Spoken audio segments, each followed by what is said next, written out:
With the Olympics this summer, you'd be forgiven for thinking this is Team GB's rowers out for a practice session. But dragon boat racing is one sport where you don't need to be Sir Steve Redgrave or Matthew Pinsett to take part and enjoy yourself. And that's probably just as well for the amateur teams out raising money for charity at Salford Quays in Manchester. The crews gathered here on the quayside to represent 10 local construction firms.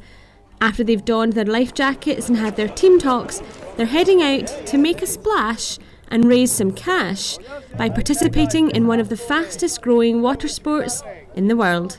Okay, get your hips right out to the sides and go. 1, 2, 3, and stop paddling, guys. Dragon boat racing, the reason we started dragon boat racing with the construction industry over 14 years ago in London was that it's a fun event that absolutely anybody and everybody can take part in. The crews today have had no practice. Some of them have not even seen the boats before until they arrived here today. We give them a safety brief, we give them buoyancy aids, we put them in the boat with one of our helms, and within a couple of minutes they're actually racing at a fun event. The fastest time of the day so far, 59.84. Dragon boat racing is suitable for both men and women of all fitness levels. So not only do teams get a day out the office, they're raising money and enjoying a great day out to boot. We have, 2, 4, we have 10 boys and me. I am the only female. But you know, it's primarily a male-dominated company in some ways. What I like most about the race is probably, I think the team part of it. I think, you know, we all work well together, but sometimes it takes something like this to forget about work and just join and do something that's really fun. It's really good fun.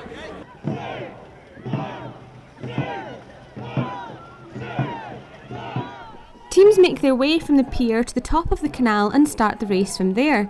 The drummer keeps rhythm, and success comes from everyone pulling together as one. But where did all this come from?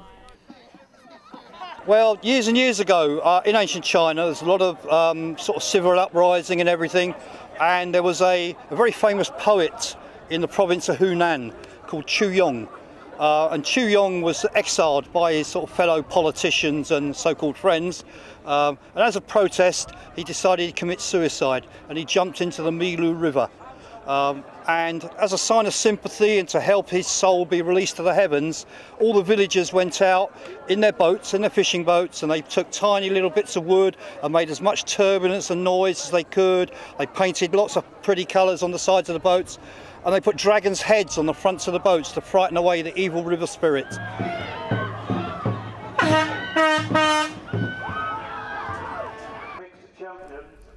Back to Manchester, and this is the moment the crew from the computer centre, or simply Team Number 2, won the 2012 Dragon Boat Challenge final.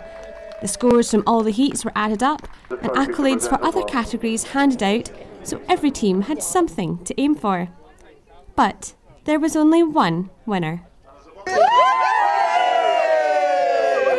Champions!